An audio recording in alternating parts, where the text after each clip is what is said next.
At this time on the battlefield, King Shankachuta approached Lord Shiva without his armor. The latter seized his blazing trident to slay the demon. The trident's name was Vijaya, and it was as bright as 100 summer suns. The front of it was presided over by Lord Narayan, the middle by Lord Brahma, the root by Lord Shiva, and the edge by Time. It was bright like the fire of devastation at the end of the world, dauntless, irresistible, fixed and destructive in its aim. In brilliance, it equaled the Sudarshan Chakra, and it was the topmost of all weapons. No one but Lord Vishnu or Lord Shiva could wield it, and all but them were afraid of it. The trident was 14,000 cubits long and 100 cubits wide. One could not tell from where and how it proceeded. By its own will, this trident could destroy all the worlds.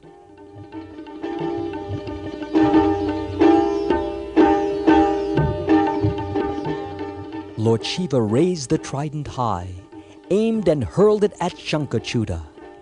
Seeing it coming, the demon king dropped his bow and arrows, collected his mind, sat down in a yoga posture, and meditated on the lotus feet of Lord Krishna with great devotion. The trident whirled around Shankachuta's head for a while. Then, at Lord Shiva's command, it smashed into the demon's head and burned him and his chariot to ashes.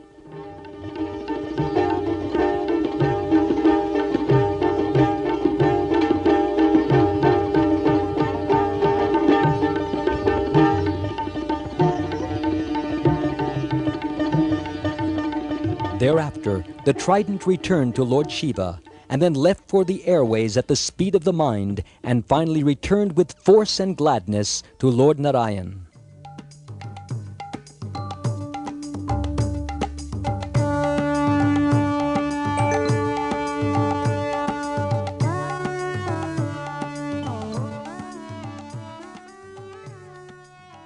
In the heavens, the celestials beat their drums. The Gandharvas and Kinnaras sang.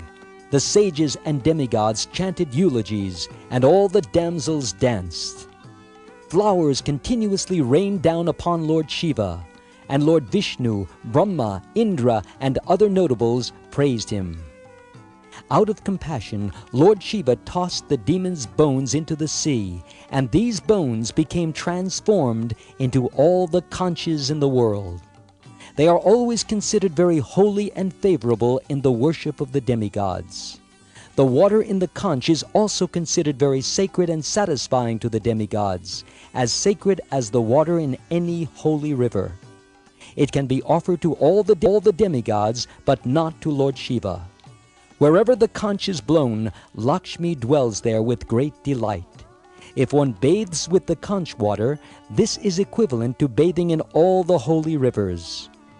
Wherever the conch is placed, Lord Hari and Goddess Lakshmi live there, and all inauspicious things disappear from that place. However, wherever the females and Shudras blow the conch, Goddess Lakshmi becomes annoyed and out of fear travels to other places.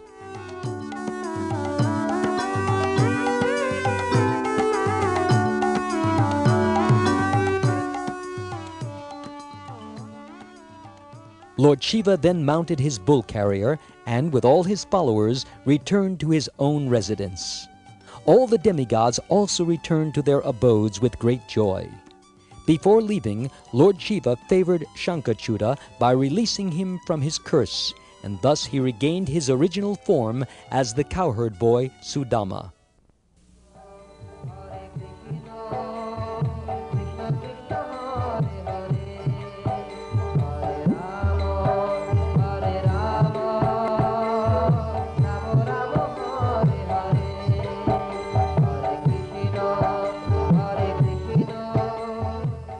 Adorned with jewels, holding a flute, mounted on a divine chariot, and surrounded by numerous cowherd boys from Goloka Vrindavan, Shankachuta then flew to the spiritual sky, Goloka, which is full of devotees of Lord Krishna who have various transcendental relationships with him. When Sudama saw Srimati Radharani and Sri Krishna, he bowed down to their lotus feet with devotion. Seeing him, the divine couple were filled with love for him, and with kind faces and joyful eyes, lifted him up and took him on their laps.